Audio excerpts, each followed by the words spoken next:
श्री सद्गुरु महाराज की जय। प्रातः स्मरणीय अनंत श्री घोषित परमाराध्य संत सद्गुरु महर्षि में परमहंस जी महाराज का प्रवचन। परम पूज्य गुरुदेव का यह प्रवचन पूर्णिया जिला अंतर्गत महर्षि मेहीनगर कुशहा तेलियाड़ी ग्राम के उच्च प्राथमिक विद्यालय में दिनांक 31/1/1962 ईस्वी को अपराह्न कालीन सत्संग में हुआ था। स्रोत लेखक महर्षि संतसेवी परमहंस जी महाराज। इस प्रवचन का शेष अंतिम भाग। संत कबीर साहब ने कहा, कहो उस देश की बतियाँ जहाँ नहीं होत दिन रतियाँ। इसलिए सब आपदाओं से बचने के लिए केवल ईश्वर भक्ति के और कोई साधन नहीं है। ईश्वर भक्ति में ईश्वर स्वरूप का जानना आवश्यक होता है। इसमें सार असार का ज्ञान होता है।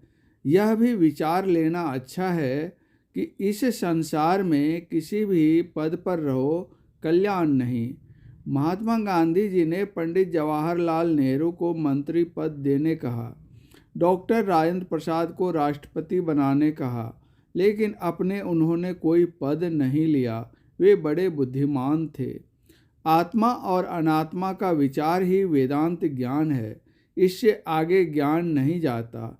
जहाँ वेदांत ज्ञान है वहाँ कहा गया है कि ज्ञान को दो भागों में बांटो, परोक्ष और अपरोक्ष।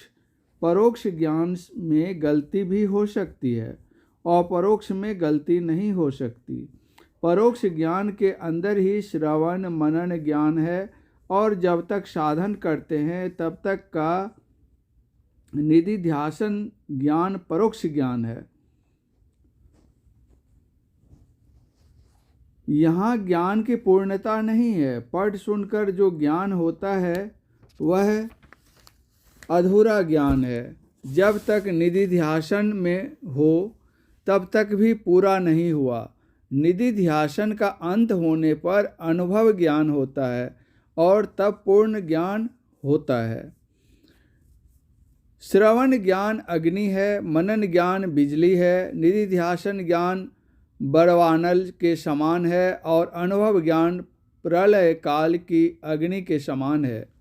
सारे द्वैत प्रपंच को जलाकर भस्म कर देती है। यह अद्वैत वेदांत का कथन है। जो कुछ तुम इंद्रियों से जानते हो वह माया है, अनात्मा है। रामायण में आया है, गो गोचर जह लगी मन जाए, सो सब माया जानहु भाई। इंद्रियों के ज्ञान से जो ऊंचा ज्ञान है, मन बुद्धि से भी जो ऊंचा ज्ञान है, मूल प्रकृति का जो ज्ञान है उससे भी ऊंचा ज्ञान हो। इंद्रियों से पड़े मन, मन से पड़े बुद्धि, बुद्धि से पड़े प्रकृति, प्रकृति से पड़े पुरुषोत्तम है। इंद्रिय ज्ञान से पड़े मन बुद्धि के पड़े जड़ प्रकृति और सच्चिदानंद पद से भी जो ऊंचा है वह परमात्मा स्वरूप है। उसका कोई मिसाल नहीं। वह देश कालातीत है। देश कालातीत ही माया से पड़े है।